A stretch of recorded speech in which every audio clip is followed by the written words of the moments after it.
सकाळू पैता लगी एवं देवार्चन नीति ए सबू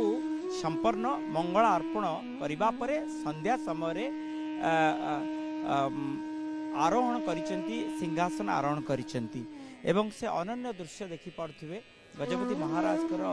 पुष्याभिषेक जोटा कि श्रीनगर भितर ही संपन्न करा जायथला एवं गजपति महाराज अधिष्ठात्री देवी एवं अधिष्ठाता देवों सम्मुख रे समस्त पूजा अर्चना राजपुरोहित द्वारा संपन्न करा जायथला एवं सेठी गोटे अनन्य दृश्य देखिया को मिलिथला जदिबा ताहा गुप्त भावे करा जायथला से दृश्य होउची जे आज राजगुरुआणी अनेक गुड़िए सेवा रही है कारण पहाड़ा पड़ी ठीक जो जगार गजपति महाराज अधिष्ठात्री देवी एवं देवता पूजा पाउचंती से सम्मुख भागरे पहाड़ा पड़ी एवं एपटे गजपति महाराज दिव्यसिंह देव एवं पाटराणी लीलावती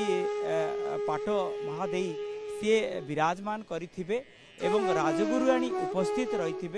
सेठी अपर पटे ठीक देवता निकट में राजपुरोहित उपस्थित रही एवं राज गुरुआणी जे कि राजगुरुंकर धर्मपत्नी सी मंगलार्पण एवं वंदापना नीति करि थांती ये गोटे अनन्य सेवा